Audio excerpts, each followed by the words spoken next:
Thank you guys so much for being here today. Welcome to the Opportunity for All Kids Scholars Conference. And we are here today talking about all forms of school choice. And the speaker for this next session is Paul Gessing, who is the president of the Rio Grande Foundation. He became the first full-time president of the Rio Grande Foundation in March of 2006. And since joining the foundation, Paul Gessing has become a prominent voice for limited government and individual liberties in policy areas, including constitutional liberties, tax, healthcare, education, and transportation.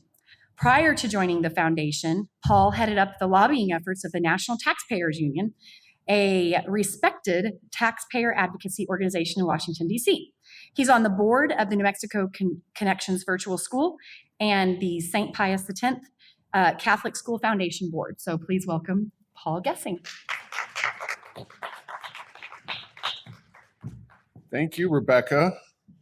And Rebecca gave a great overview of a lot of the potential and the challenges facing private school choice in New Mexico. I'll do my best to not repeat much of what she says, but I do want to go through the various models, and I want to kind of talk about where things stand, because my charge is on the political side of things. And unfortunately, we live in a world where politicians control our education system. If it were up to me, if I had my Harry Potter magic wand, I would get government out of education, except for those who truly could not afford to get their kids educated in a traditional school setting. Those are the people I would give a voucher to. It would work a lot more like your grocery store. You know, thank God the government doesn't control Albertsons and Walmarts and Kroger and Smith's. We have a relatively free market in groceries. And then if you can't afford food for your family, food for your kids, you get a voucher known as a food stamp. That we're a long way from that model. I can just tell you that I'm not really going to focus on that, because nobody, even the boldest education reformers in our country, talk about that kind of education reform. But if we had to do over in American history, that's the way I think we should do it. So I'm going to run through homeschooling. I have personally homeschooled. I have 3 daughters, and 2 of them were old enough and were not in the public school system due to COVID. At a time when my wife and I were able to homeschool. My mother right here in the blue, she was a retired school teacher, and she helped us essentially tag team and do homeschooling.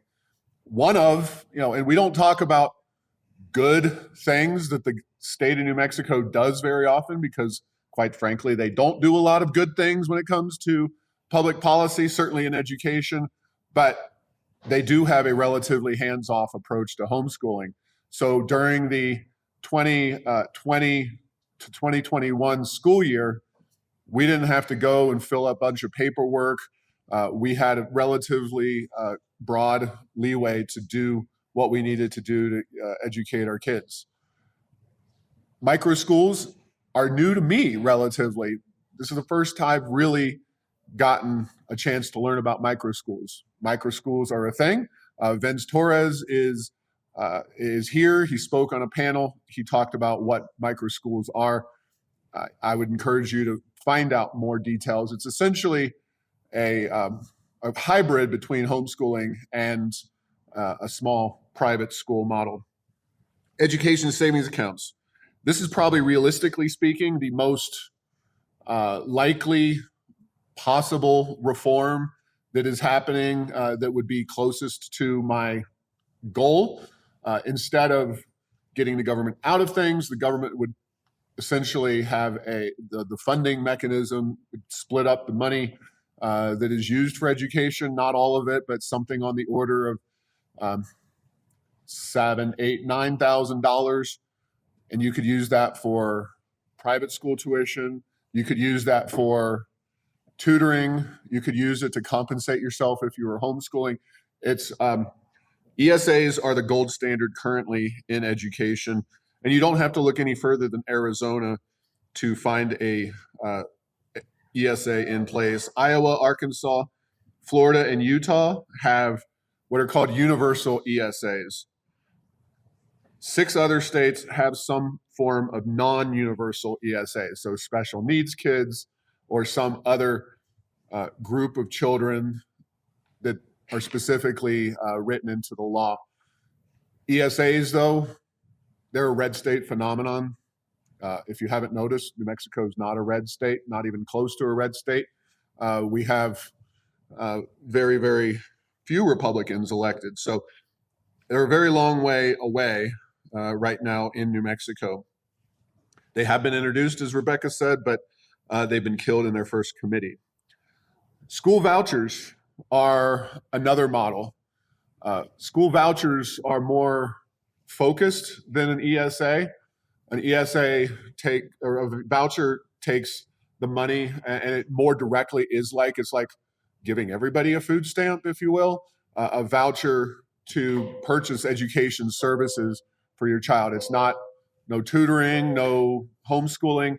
It is for an alternative school.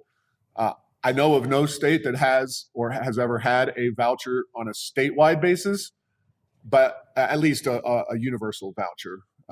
You might have some special needs or other kinds of vouchers, but vouchers tend to be more of an urban phenomenon. Ohio and Wisconsin have robust voucher programs, but other states, including Arizona, Colorado, the District of Columbia has a well-known voucher program, Florida, Georgia, Indiana, Louisiana, Maine, Oklahoma, Utah, Vermont, and Wisconsin, or I already mentioned Ohio and Wisconsin have those voucher programs, but they tend to be an urban area focused kind of program. They're very challenging to get on a broad national basis because a lot of people can say, well, the ESA takes money that would be otherwise going to the schools and circumvents that and goes into private tuition and other options. Vouchers just politically at a statewide level haven't gained that amount of traction. So ESAs are spreading, ESAs are growing. Vouchers are kind of more status quo as a model. And that doesn't stop people in the media, opponents. I don't think vouchers have a bad name, but some people think they do.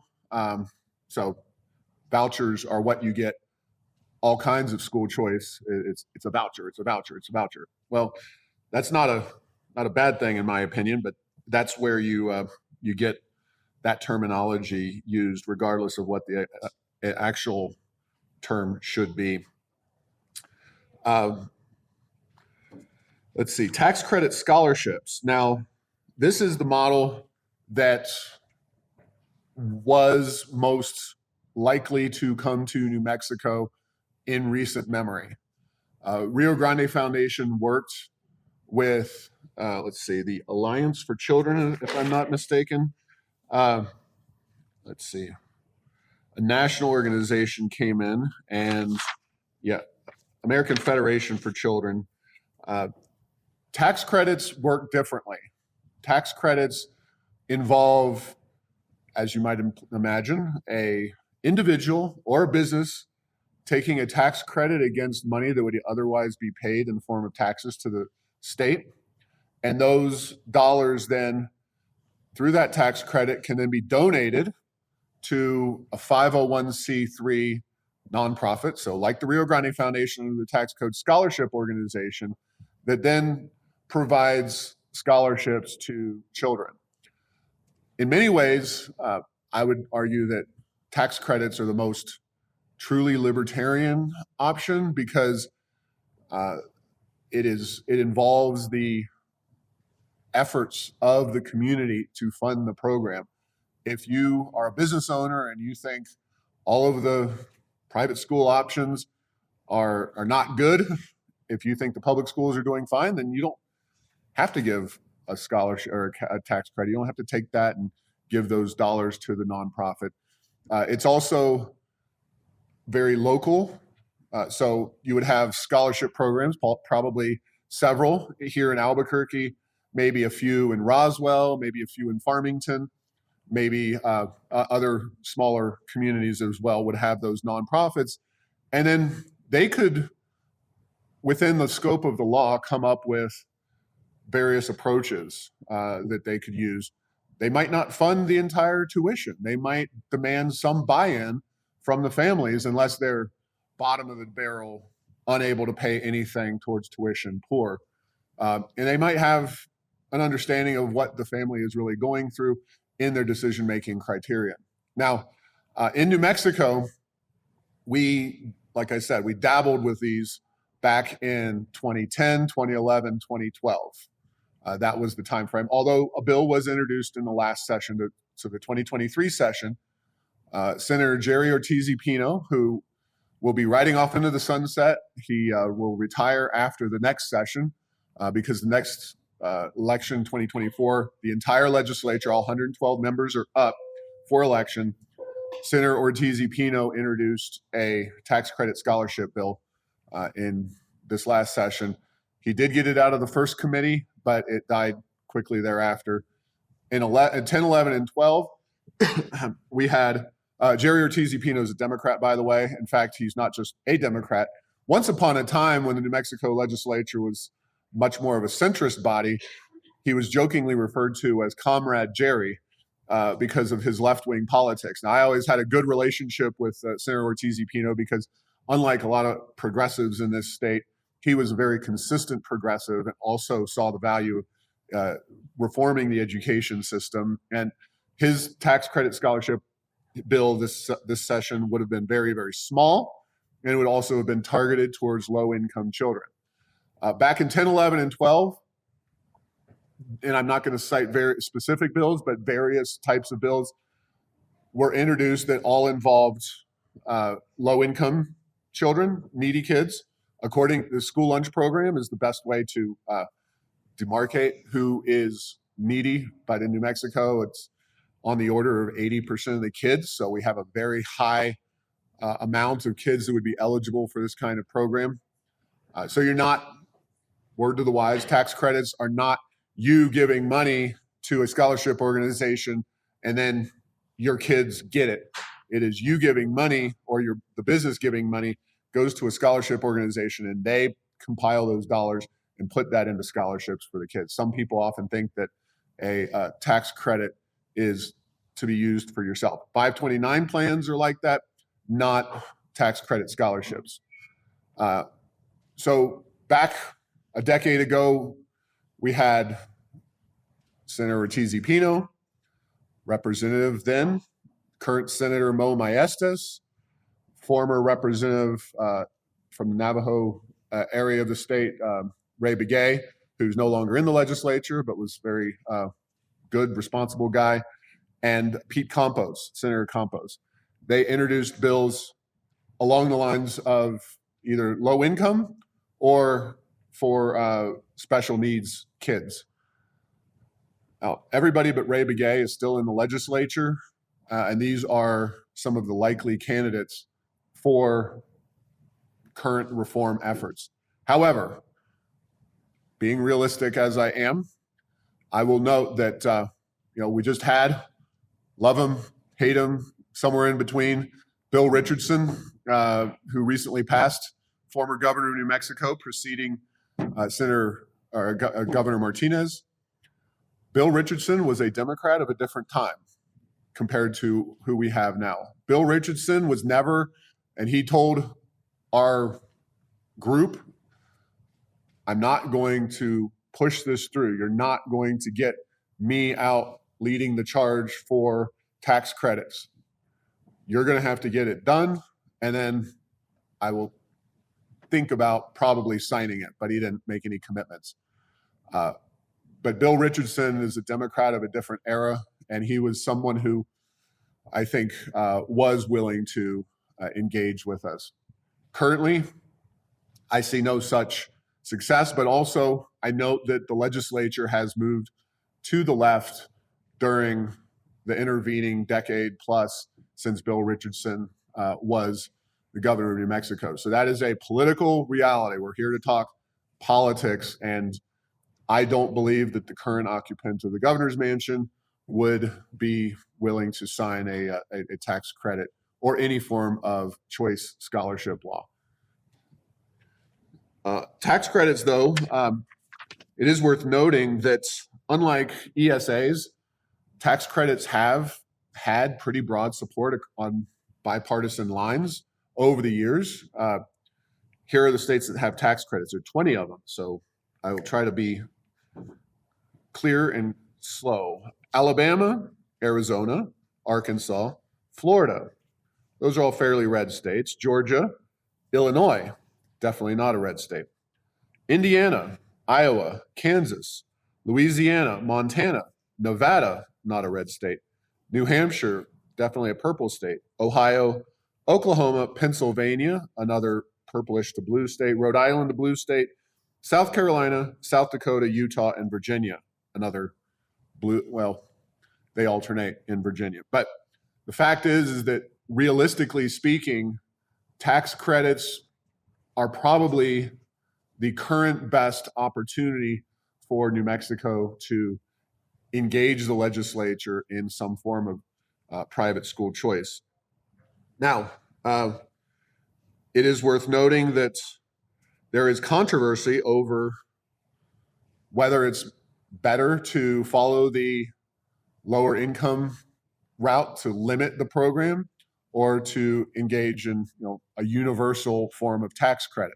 This is something we discussed at the time. Now, New Mexico, again, 80% of the population of kids, approximately, they're eligible under the school lunch requirement, which was part of some of the bills that were considered, and even Ortiz-Pino in his current model. And I believe he will introduce the bill in the 30-day session. But again, politics. So last session, 23 odd years in New Mexico, at least as it stands now, until the legislature changes the process, because they've been considering it. 60-day session, open session. You can introduce more or less whatever you want in a 60-day session. Coming up, even year, 30-day session. Now, there are a lot of loopholes, but one of the loopholes that we have or don't have really is that the governor broadly controls the agenda in a 30-day session. This governor is not going to be very interested in giving us carte blanche to pursue education tax credits. So we'll see if Ortiz-Pino is able to, as one of his last acts in office, get the governor to go along with putting it on the agenda for the 30-day session. But 30 days is obviously a very short amount of time. Lasts from mid-January to mid-February, and that's it. I'm much more of the opinion that we will be better off if we work really hard in the next 2024 election and we consider all arrays of all different types of choice mechanisms. We do need to find a champion, preferably in the Democratic Party, because I'm not expecting that Republicans are magically going to take over in the next election. So Ortiz-Pino, given that he's retiring, we need to find somebody who is willing to lead the charge on that. Mo Maestas, who I'm not sure if this is physically his district, but he was my representative. I live basically one block away at Western Trail in Coors. He represented that area in the House. He is a likely candidate to be the next champion of tax credits. So I think he is somebody, if I was spitballing, that we need to talk to and engage with. I'm also going to, and Don, I thank you for being here and for your activism. One of the groups in our coalition previously, the decade ago, was the Catholic Church. Now, unfortunately, Donna was not in her current position a decade ago, and the Catholic Church was not as engaged as I felt that they could and should be.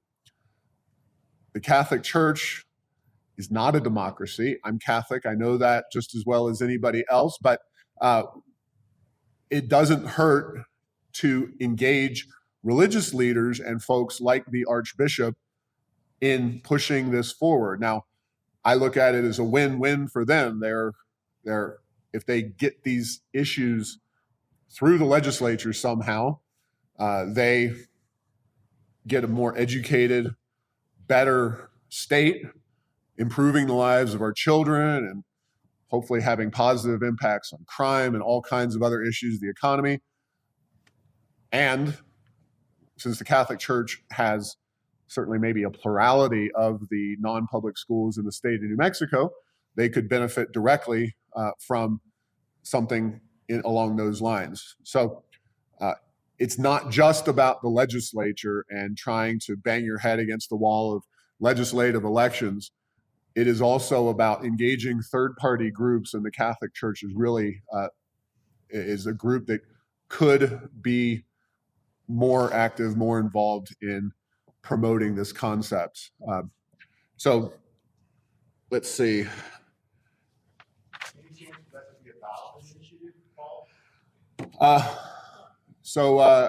The bad, well, good, bad, or indifferent.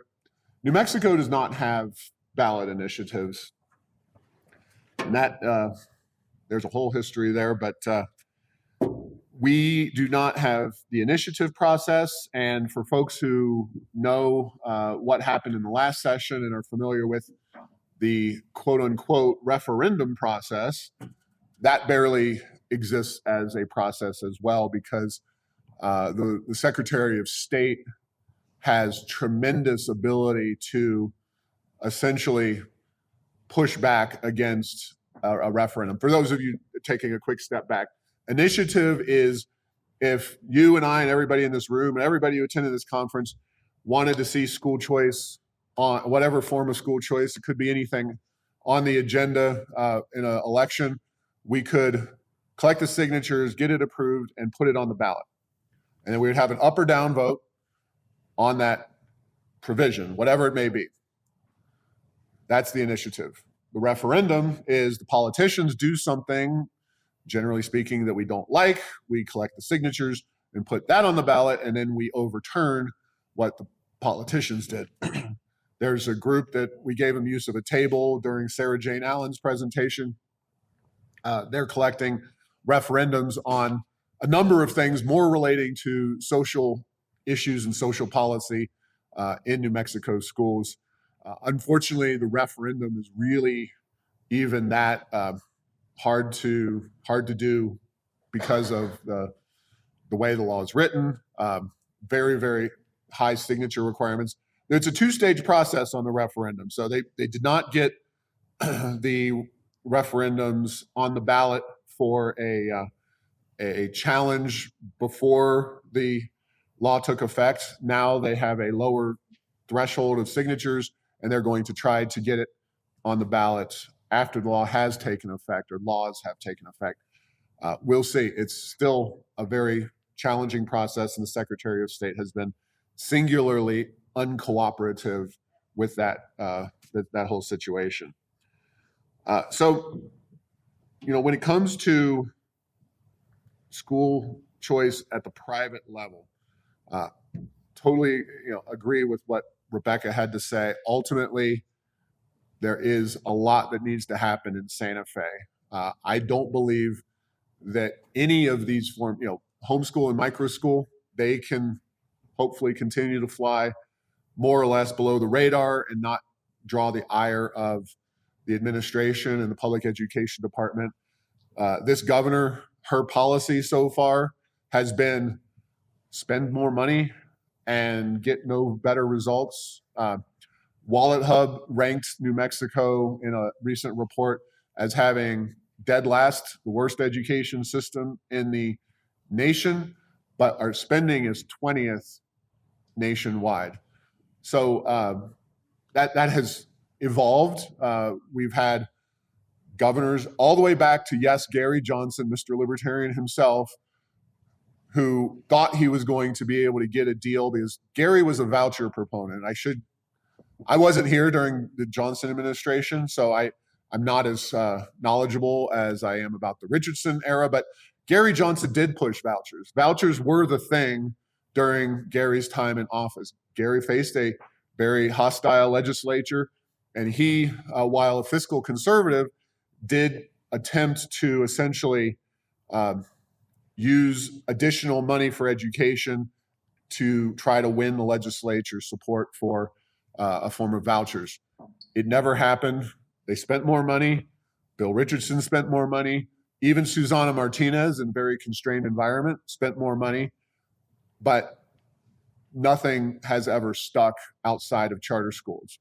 The good news is, and this isn't a charter school meeting, but in 2019, the idea that I have is that you build the constituency for your reform. And that could be a pilot program. It could be a very small program. Whatever it is, you need to build that constituency, because it's very hard. One of the reasons somebody asked in the last session is, why aren't people marching in the streets? And I completely agree. With most other states, if they were 50 seconds across the board, people would be marching in the streets, but they're not in New Mexico. And one of the reasons is because they don't see a path forward to success. So when you are talking to your friends and family members and people with kids, certainly share some of the positives and some of the things you're learning from this conference, but also share, hey, this legislature and this governor and the people we have elected are singularly opposed to anything that changes that system. And if you want to change the system, it starts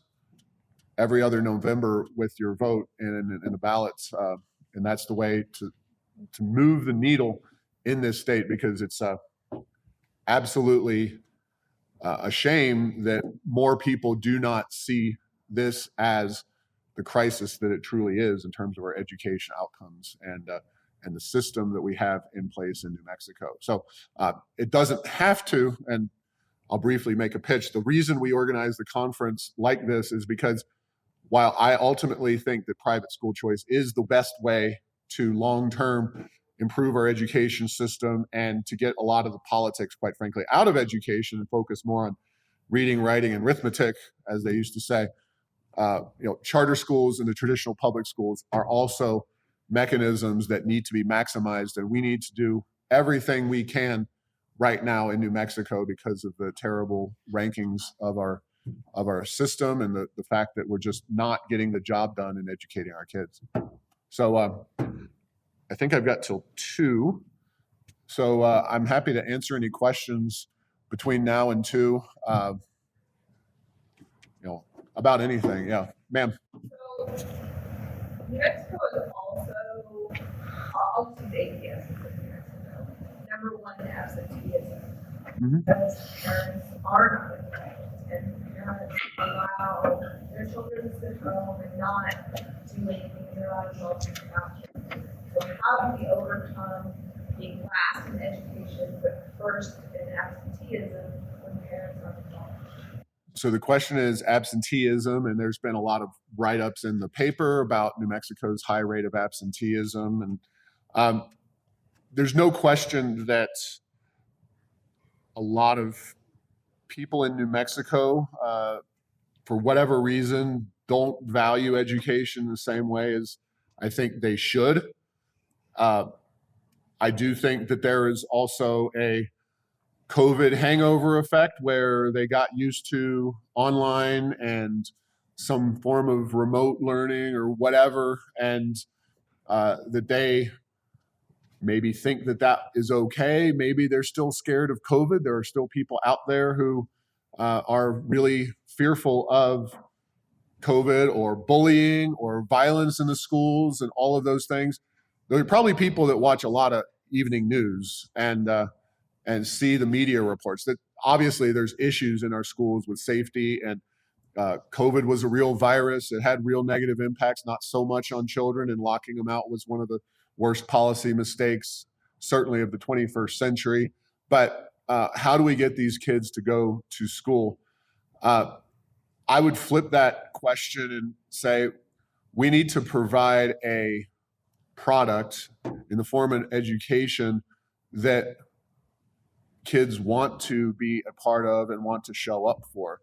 And if you were in any other marketplace, if you were at the grocery store and you had the monopoly on food and nobody came and got food from you, that's a pretty good indicator that the food you have is not good.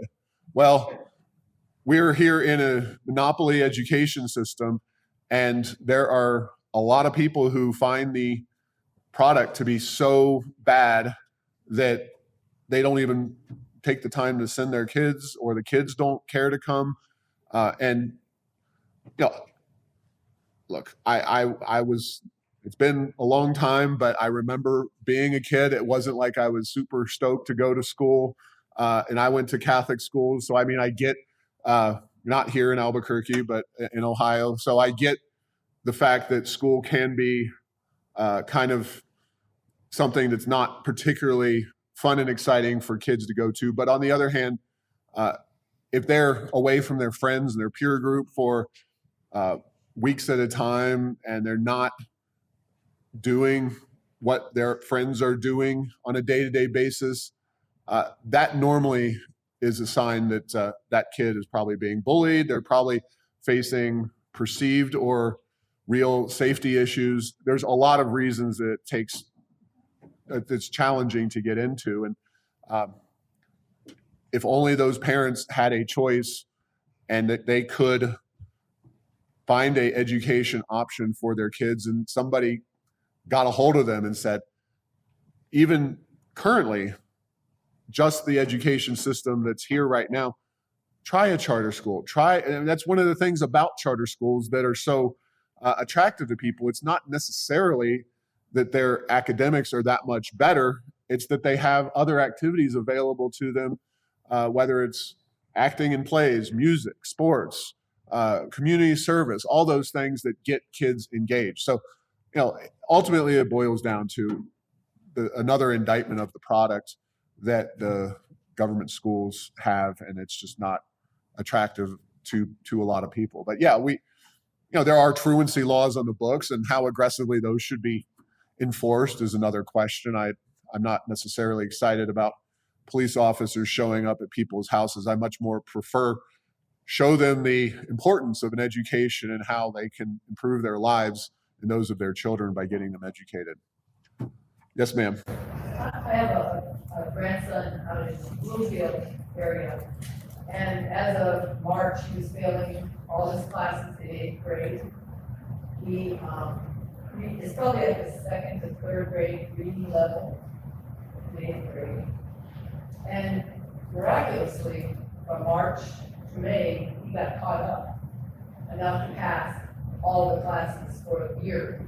So I think part of this whole thing is cheating in what caught up means and what level you're at, and then how does a person reading at 2nd grade level pass, in a 2-month period, get caught up to be able to pass 8th grade work. I think that's part. I mean, why bother going to school? Well, we know that they're not really being caught up. I mean, I think we all understand that fact. That is more of the data analytics and collection issue. Unfortunately, what went on with him or her should not go on in our education system.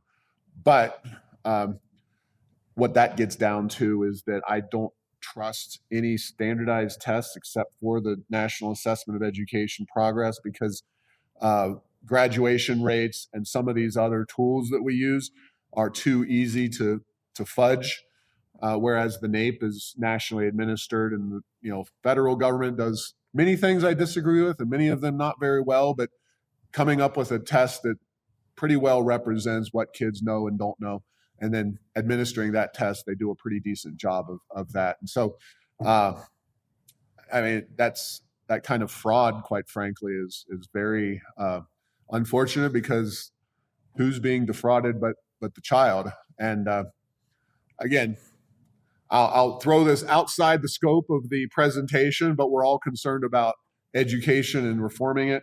One of the things that Mississippi did to improve is that they went and stopped social promotion in their traditional public schools. And it's not that the idea is to just pull kids back, keep them back. But the idea is that if you can't read by 4th grade, you're not going to be reading a science textbook or a math word problem in 7th and 8th grade. So you have the conversation with the parent or the guardian and the child and the teacher, possibly the principal, and everybody gets engaged with that conversation and says, there is a red light on the dashboard. If you cannot read by 4th grade, then you're not going to likely be set up for success later in life. So that's one of the things that Mississippi did that has resulted in their reforms. And it sounds like your grandson would have benefited from that kind of thing. But yeah, the public schools, they don't have a lot of incentives to do right by our kids. Because they get money from response to intervention programs, credit recovery, so forth and so on, that are smoking beers. Right. To get people just across the stage.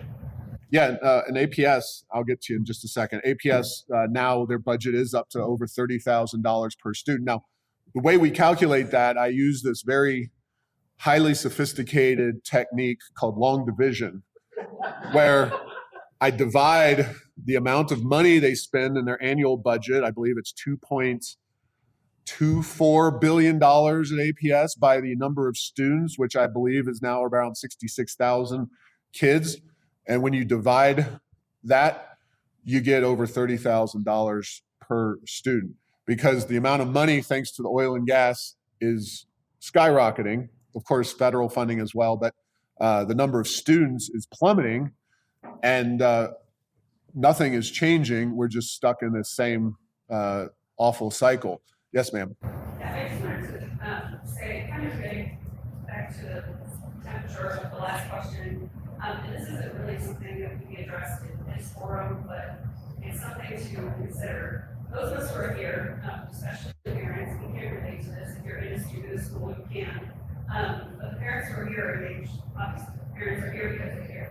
But the role or the root cause of so many of the issues, including school-based health centers, MyDash, and SEL, and all that, is a cumulative lack of parental engagement. And so the root reason for school-based health centers isn't to take that decision away from the parents, it's to protect the kids who don't have a safe place to talk to their parents about.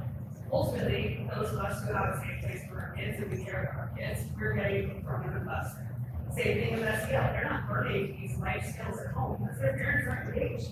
Whether that's bad parenting or because their parents are working 4 jobs to maintain a lifestyle, that's up here. But I just wanted to put that out there because I think that, along with the truancy conversation, is a much larger conversation for improving education in the U.S. How do we do that? I mean, I don't have an answer, but I'm happy to talk about it. But free choice, this is right. Free public choice for the parents who care is awesome, and it's the direction we need to go. But we have such a bigger issue too in order to be able to address the root cause. I'm going to give Donna, superintendent, a chance in just a second, but I'm going to say it is a chicken or the egg kind of situation, because as parents some percentage of parents are not engaged.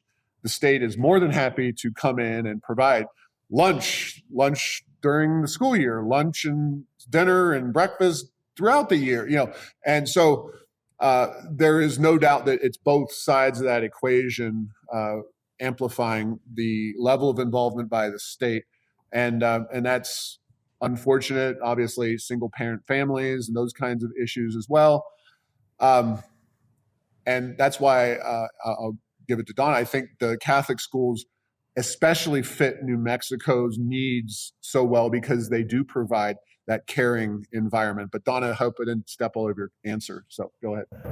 Thank you. First of all, you said what all of us do, and we say out loud, it's because we understand. You're absolutely correct. Sorry. Go ahead and stand up, Donna.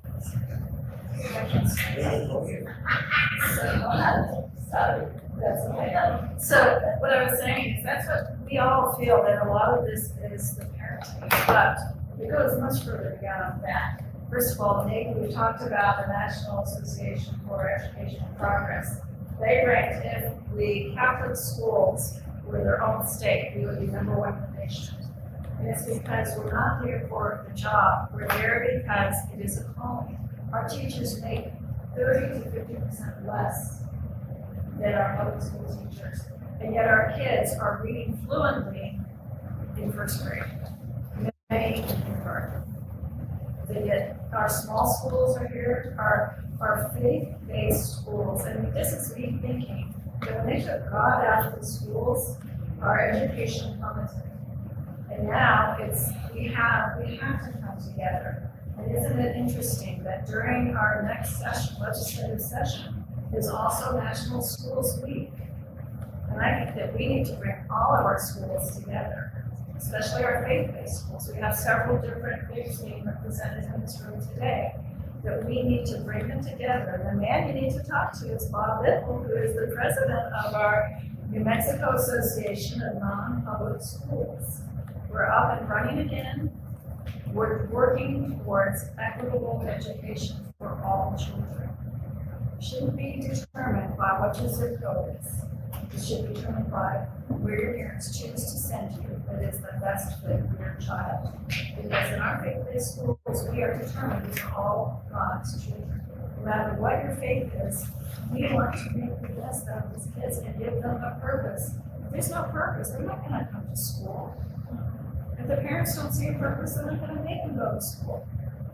It's a messed up world right now. But everyone sitting here, I think we need to get together so that, and you can keep us on mailing list, so that we can be there during the legislative term, so that we can have a voice. I think it's important that we stand together because we can't do this. I moved here in 2006. I'm what they call a military brat. I've lived all over the world. I've taught in other nations, other states. Our kids are beautiful here. They're just as smart as any other place in the world. There's no way that they are the dumbest in the nation. And yet 51st in the nation, come on. That is just unacceptable. We have to move forward and get these kids where they belong. They need a quality education. And not to be ugly or anything, but if our teachers that are teaching in our public schools are product of public schools and they did not learn a lot of the things that we need as their education, it's just promoting the same thing over and over again. We're spinning our wheels and throwing more money at a product that is not acceptable. Our kids deserve better, our state deserves better. And I think it takes all of us working together to make that happen. So, Rob here, somebody, but Paul, this is awesome that you got all these people here. Thank you, Donna. And I'll just, well, I had one other question, but yes, Donna, I'll give you a, yeah. And there's no way to adequately summarize for those who didn't hear all that, but one of them is putting God back in schools and giving our children and families a purpose and why they should not only get educated, but lead upright, positive lives. We almost need to be done here, but I did get one more question. Okay. All right. Thank you all. I believe Darrell is next with our keynote. I somehow misplaced my program, but I appreciate your attention. I appreciate you all coming today, and I hope that this is just the beginning of real efforts to improve our education system, private school choice, all kinds of school choice. Thank you.